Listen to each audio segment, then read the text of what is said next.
United States Marine Pipe Band Drum Corps.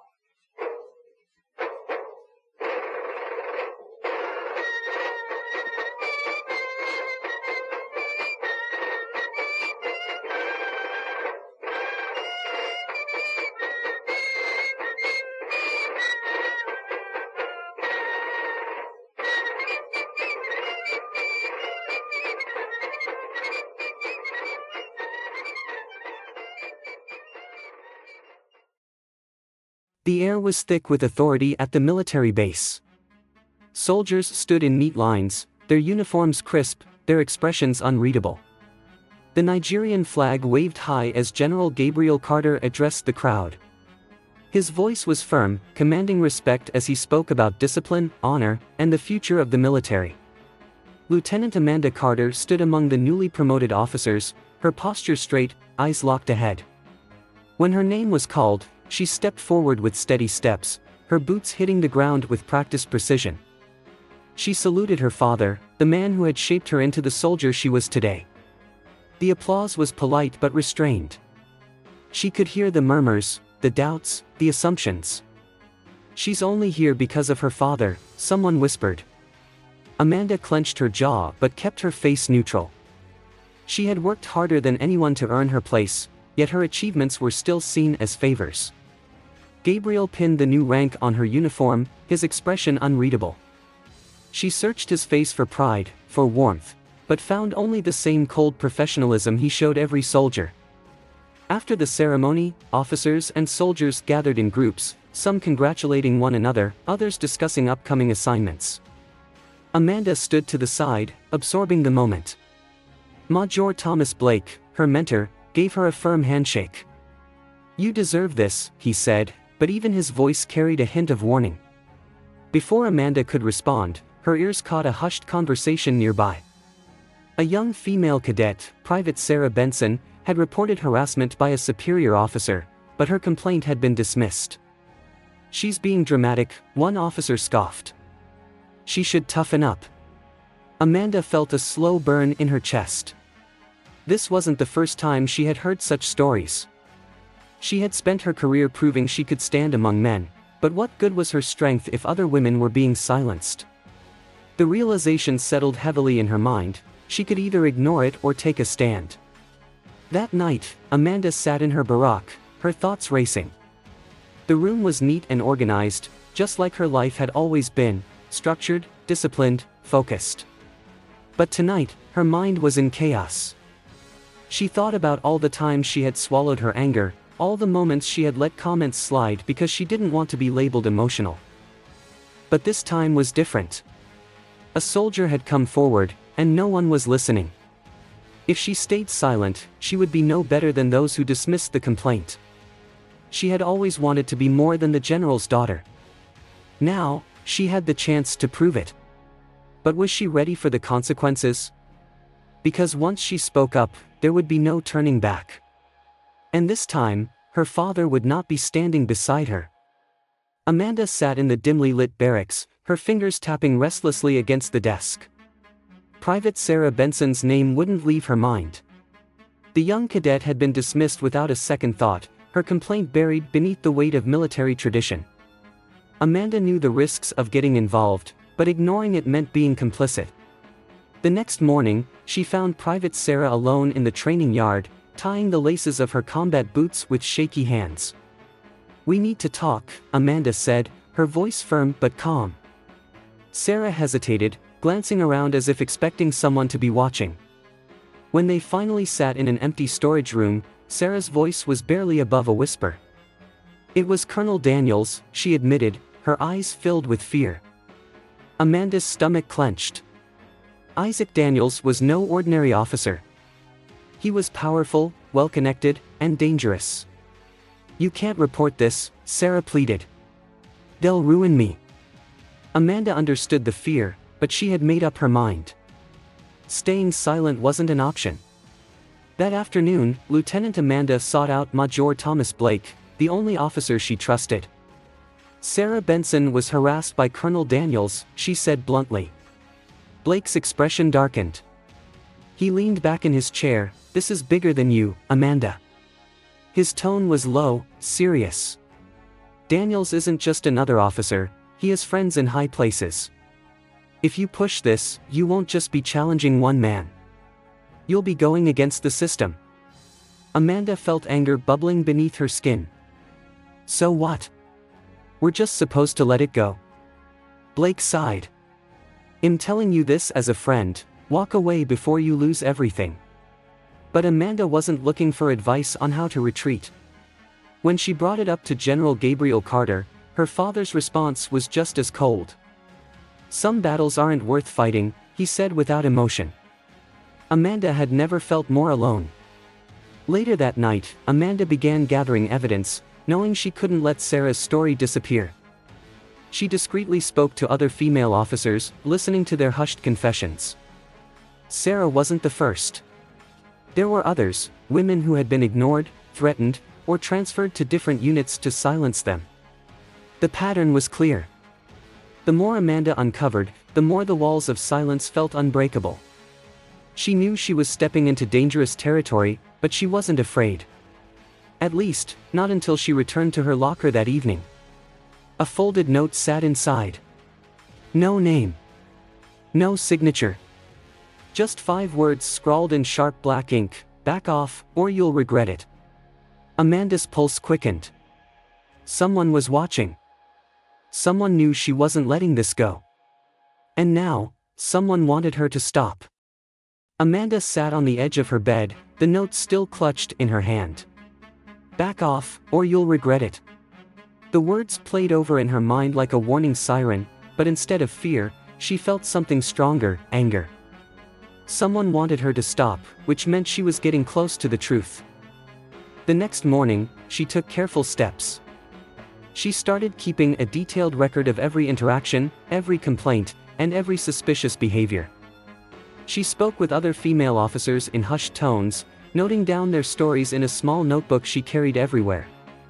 But there was a problem. Private Sarah Benson refused to testify.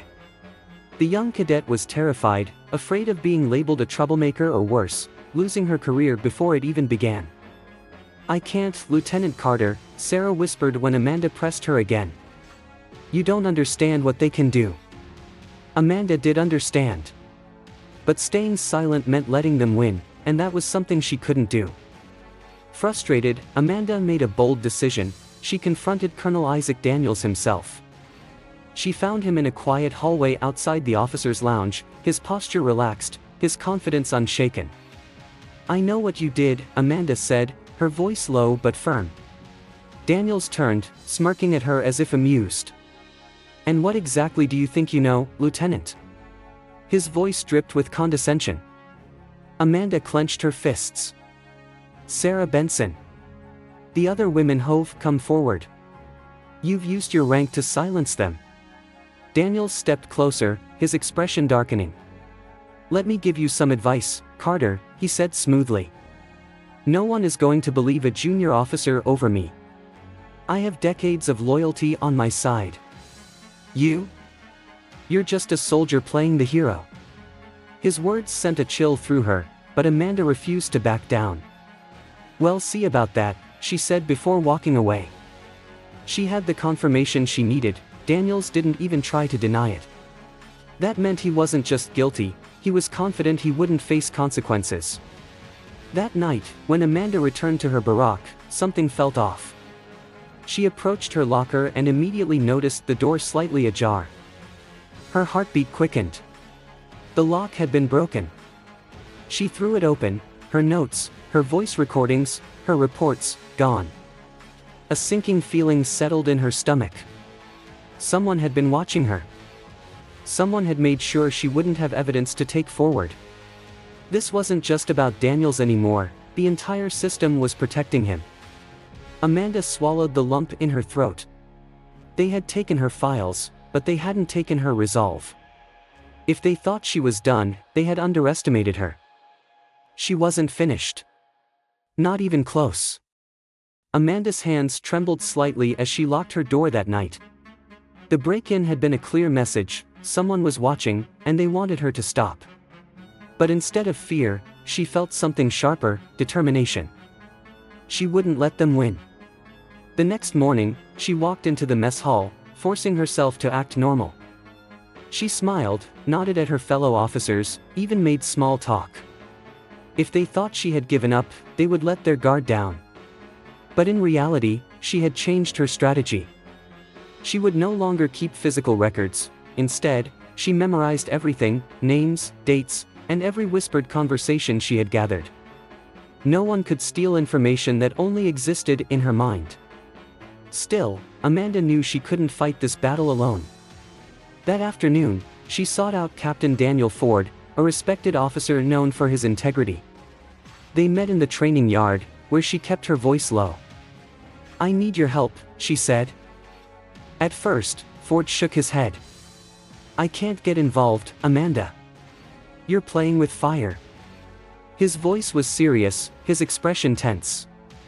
Amanda stepped closer. "Doing nothing is just as bad," she argued. "You know what's happening isn't right." Ford hesitated, looking around to make sure no one was listening. "Even if I believe you, there's no proof," he said. Amanda clenched her jaw. "Then help me get it." There was a long pause before Ford sighed. "All right," he said reluctantly. "But if we do this, we have to be careful. One wrong move, and it's both our careers on the line." Meanwhile, Colonel Isaac Daniels was already making his next move. He had started spreading rumors about Amanda, whispering to the right people that she was unstable, too emotional, and causing unnecessary trouble. His influence ran deep. And soon the whispers reached General Gabriel Carter himself. Amanda didn't know how much her father believed, but she noticed his coldness when they crossed paths. Worse, she received a letter from command stating that she was being considered for a sudden transfer, a clear attempt to remove her from the case. Amanda clenched the paper in her fist.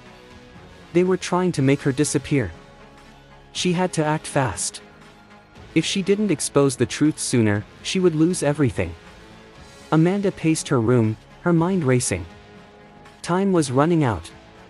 The transfer order was her final warning. If she didn't act now, she would be sent away, and everything she had fought for would be buried. Across the base, Captain Daniel Ford waited for her in the empty mess hall. When she arrived, he looked uneasy. "Are you sure about this?" he asked. Amanda nodded. "We need proof. A confession. Daniels thinks he's untouchable. Let's make him prove it." Their plan was risky. Amanda would pretend to be defeated, as if she had given up the fight, and arrange a meeting with Colonel Isaac Daniels. She would tell him she wanted to clear the air before she left. Meanwhile, Ford would be in the next room, secretly recording everything. If Daniels admitted to his crimes, they would have undeniable proof. But there was no margin for error. Before she could set the trap, Amanda was summoned to her father's office. General Gabriel Carter sat behind his desk, his fingers interlocked, his expression unreadable. "I'm hearing things, Amanda," he said. "Rumors that you're stirring trouble. That you're accusing an officer without proof." Amanda squared her shoulders. "They're not rumors, sir. Daniels is guilty." Gabriel exhaled slowly. "And if you're wrong? If you bring down a decorated officer based on accusations alone, do you know what that will do to your career? To mine?" His voice was calm, but there was something beneath it, fear. Amanda had never seen her father afraid, and it unsettled her. "This isn't about you," she said. "This is about justice." Gabriel's eyes hardened. "The army does not reward rebellion." Amanda clenched her fists. "And what about integrity?" There was a long silence. Then, Gabriel looked away. "Think carefully about what you're doing, Amanda. Some battles aren't worth fighting." Later that night, Amanda sat across from Colonel Isaac Daniels in a quiet, dimly lit room. She forced a hesitant smile. "I wanted to talk before I leave," she said. "I think we got off on the wrong foot." Daniels leaned back, amused. "You finally came to your senses," he said. Amanda let out a fake chuckle. "I guess I just didn't understand how things worked." Daniels smirked. "That's the problem with women like you. Always thinking you can change things. He took a sip of his drink, his confidence oozing through every word. I didn't do anything those girls didn't allow. And even if I had, do you really think anyone would take their word over mine? Amanda's pulse quickened, but she kept her face neutral. You're right, she said, forcing a laugh. Men like you always win. Daniels grinned. Now you're getting it. His voice dropped lower. But let's be honest, you're not really leaving, are you? Amanda's heart pounded, but she kept her cool. What do you mean? Daniels leaned in. I know everything, Lieutenant. I know what you've been doing. Before she could respond, the door burst open, and a group of armed soldiers stormed inside. Amanda's stomach dropped. Something was wrong. She turned to see General Gabriel Carter standing at the doorway, his face unreadable.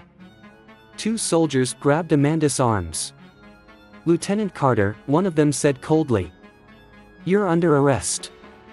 Amanda froze. Someone had betrayed her. Amanda sat in the cold, windowless military holding cell, her hands resting on her lap. She had been stripped of her badge, her uniform reduced to a simple undershirt and combat trousers. The walls felt like they were closing in, but she refused to let fear take hold. They wanted her to break, but she wouldn't give them that satisfaction. Outside, she could hear the distant sound of boots against concrete, the muffled voices of soldiers going about their duties. But she was no longer one of them, not in their eyes. She was now a traitor, an officer who had dared to challenge the system and paid the price. The thought of her father, silent through it all, stung worse than the betrayal of her enemies. If Gabriel Carter wasn't going to save her, no one would. A rustling sound outside the cell made her sit up. The door creaked open just enough for Captain Daniel Ford to slip inside. His face was tense, his eyes scanning the room before he spoke in a hushed tone. I still have the recording, he whispered. Amanda's breath caught. You do? He nodded. They searched my quarters, my office, even my locker, but I hid it before they could find it. Relief flooded her, but it was short-lived. We need to get it to someone who will act on it, she said.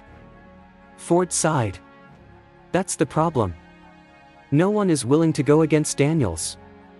Even the officers who know the truth are too scared to speak up. Amanda clenched her fists. Fear was Daniel's greatest weapon. But just as she was about to respond, two soldiers entered.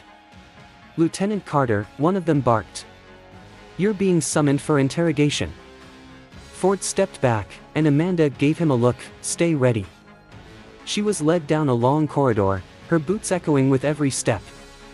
When she entered the small, dimly lit room, her stomach turned. Colonel Isaac Daniels sat on the other side of the table, waiting. He smirked, leaning back in his chair like a king surveying his prisoner. I must say, he drawled, I'm impressed. Most people break much faster than this. Amanda stayed silent, keeping her face unreadable. Daniels leaned forward, his voice lower. You've caused quite a mess, Carter. You've embarrassed your father, dragged good men's names through the mud. And for what? A pathetic attempt to challenge something bigger than you? He chuckled. You should have learned by now, men like me don't fall. Amanda met his gaze, unflinching. You will, she said. Daniel's smirk faltered, just for a second. Then he pulled out a formal document and slid it across the table. You have two options, he said smoothly. Confess to making false accusations, issue a public apology, and resign quietly. Or be dishonorably discharged. Amanda looked at the paper, the black ink standing out starkly against the white. This was the final play. If she signed, she would walk away with her career destroyed, her reputation in ruins. If she refused, she would be thrown out of the army, her voice silenced. Either way, Daniels won. She took a slow breath, her mind racing. But as she stared at the paper, one thought stood out, she still had one more move left to play. Amanda pushed the paper away, her jaw tight. I'm not signing anything. Her voice was steady, unwavering. Colonel Isaac Daniels exhaled sharply, his smirk fading into something more dangerous. "You don't seem to understand the situation," he said, his fingers tapping against the table. "If you don't sign, you will be dishonorably discharged. Your record will be destroyed. No military organization will ever take you again." He leaned forward. "Your career, your future, it'll be over." Amanda met his gaze, unflinching. "Maybe. But at least I'll walk away knowing I wasn't a coward." A muscle in Daniel's jaw twitched. He leaned back, his expression calculating. "You think you've won something here?" he asked. "You're alone, Carter. No one is coming to save you." But outside the interrogation room, Captain Daniel Ford was already making his move. He knew they were running out of time. Amanda had refused to sign, which meant Daniels would find another way to bury her. They needed someone with power to step in. And there was only one man who could do that, General Gabriel Carter. Ford hesitated outside the general's office, his heart pounding. He had no idea how this would go. Gabriel Carter was a man of discipline, a soldier who had spent his entire life upholding military rules. If he chose loyalty to the system over his daughter, Amanda would lose everything. But Ford had to try. Taking a deep breath, he entered. The general sat at his desk, his face unreadable as he looked up. "You have 1 minute," he said. Ford wasted no time. "Sir, I have proof." Daniels confessed, on record. He reached into his pocket and pulled out a small flash drive. "I managed to hide it before they took everything else." Gabriel didn't move. He simply stared at the device, his fingers interlocked. "You should take this to command," Ford urged. "If you present this, Daniels won't just lose his position, he'll be court-martialed." Gabriel's expression remained cold. "And what happens to my daughter?" Ford swallowed hard. "She'll be cleared of all charges." The general finally leaned back in his chair, his eyes narrowing slightly. "You're asking me to betray a fellow officer?" Ford's hands curled into fists. "No, sir. I'm asking you to do what's right." Silence filled the room. For a long moment, Ford wasn't sure what would happen. Then, Gabriel slowly reached for the flash drive. His fingers hovered over it before finally picking it up. "I'll handle this," he said. Back in the holding cell, Amanda sat on the small bench, preparing herself for the worst. Her refusal to sign the confession had sealed her fate. Any moment now, they would come for her, and when they did, it would be over. She had lost. Then the door opened. 2 guards stood outside, but this time, they didn't take her to interrogation. Instead, they simply said, "The general wants to see you." Amanda's heart pounded as she was led through the halls. When she stepped into her father's office, she saw him sitting at his desk, his expression blank. But in front of him, the flash drive was plugged into his computer, the audio file open. She could hear Daniel's voice playing. His laughter. His arrogance. His confession. Gabriel turned to face her, his gaze sharp. For the first time, Amanda couldn't tell what he was thinking. Amanda stood before her father, her breath steady, her heart racing. The recording was playing, Isaac Daniels' voice echoing through the room, his own arrogance, his own words, his own downfall. Yet, General Gabriel Carter remained still, his expression unreadable as he listened. When the recording ended, the silence was thick, stretching between them like a battlefield where neither side had made a move. Finally, Gabriel exhaled and leaned back in his chair, his fingers steepled together. "This won't be easy." His voice was calm, but Amanda could sense the weight behind it. "Daniels has allies. Powerful ones. If we expose him, they will retaliate." Amanda's jaw clenched. "So what? We let him get away with it." Gabriel's gaze sharpened. "That's not what I'm saying." He turned toward his computer, eyes fixed on the screen. "I've been in this system for decades, Amanda. You think I don't know how it works? I know how men like Daniels operate. They survive because they're protected.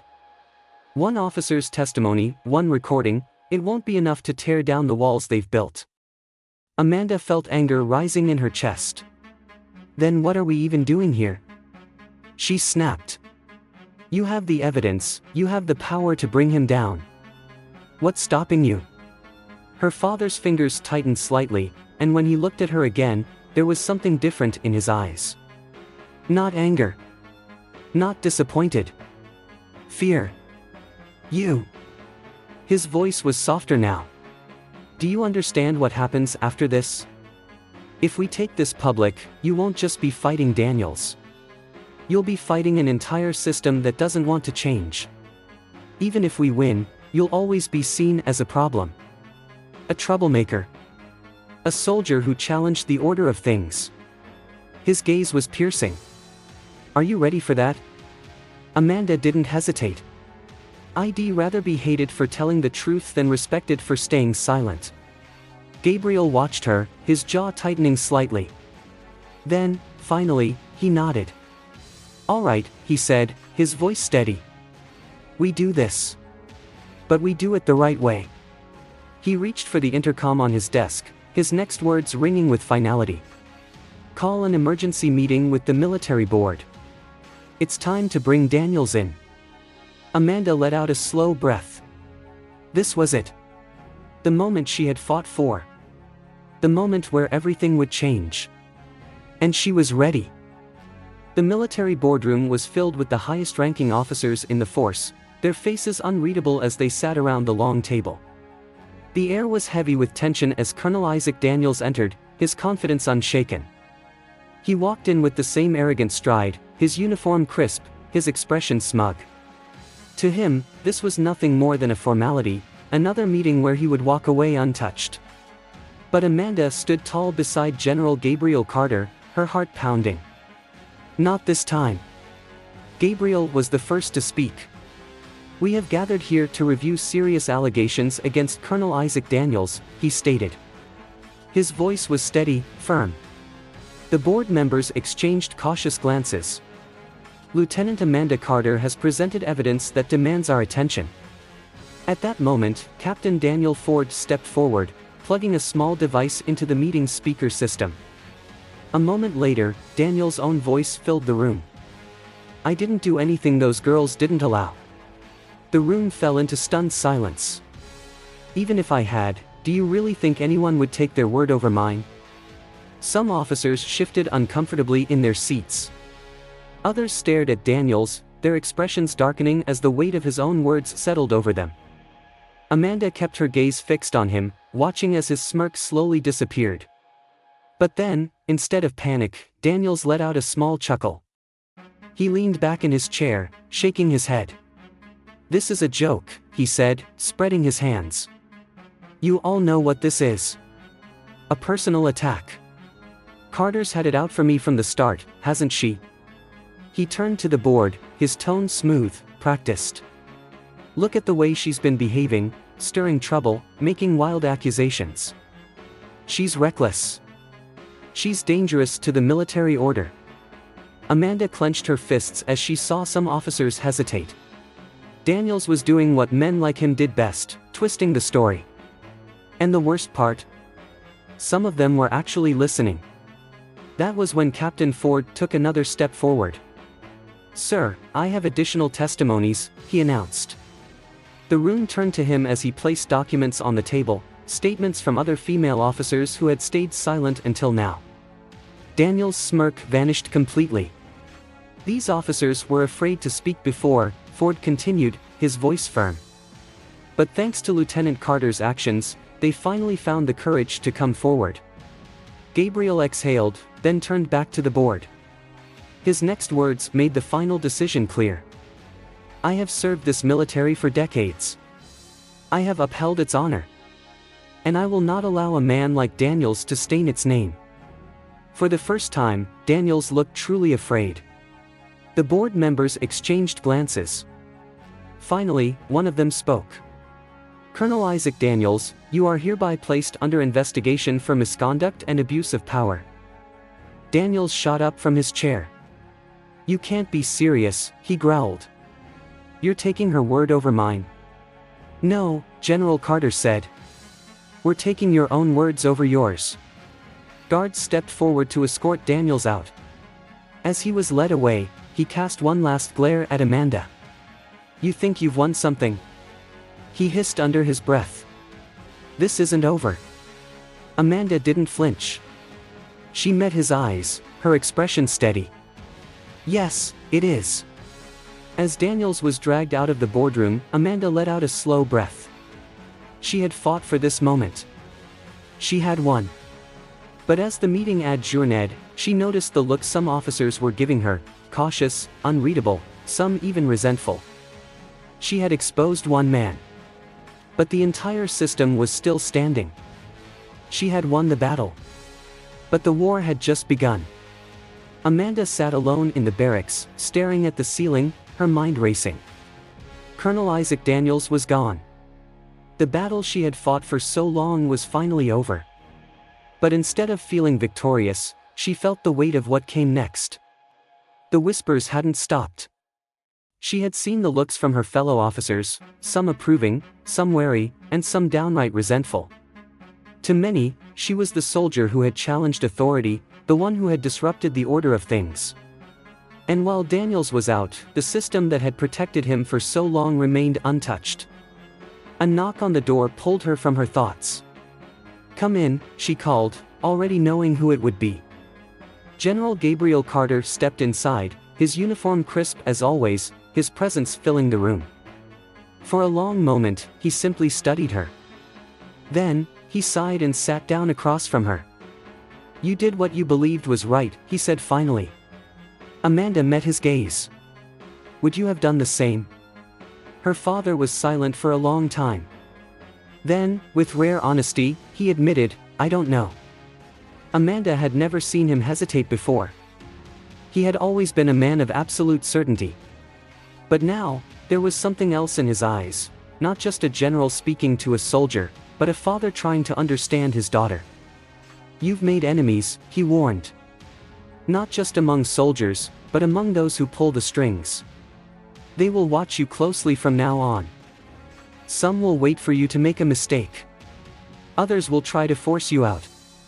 Amanda nodded, already knowing this. Then I'll just have to prove myself every day, she said. Like I always have. Gabriel studied her, then reached into his inner jacket. He pulled out a sealed transfer order. I can send you somewhere else, he offered. A different unit. A fresh start. No one will hold this against you there. Amanda took the envelope in her hands. A way out. A clean slate. She could walk away from the fight she started and continue her career without the weight of what had happened hanging over her. But she already knew her answer. She set the envelope down. No, she said simply. Gabriel raised an eyebrow. Are you sure? Yes, Amanda said, her voice steady. I didn't come this far just to run. For a long moment, her father said nothing. Then, something shifted in his expression, something softer. A quiet acknowledgement. He gave her a small nod, not as a general, but as her father. She had won his respect. As she stepped out of her room, Amanda took in the sight of the barracks, the Nigerian flag, waving against the sky. She had changed things. Maybe not the whole system, but enough to make a difference. She was no longer just the general's daughter. She was a soldier, a leader, and a force of her own. And she was just getting started.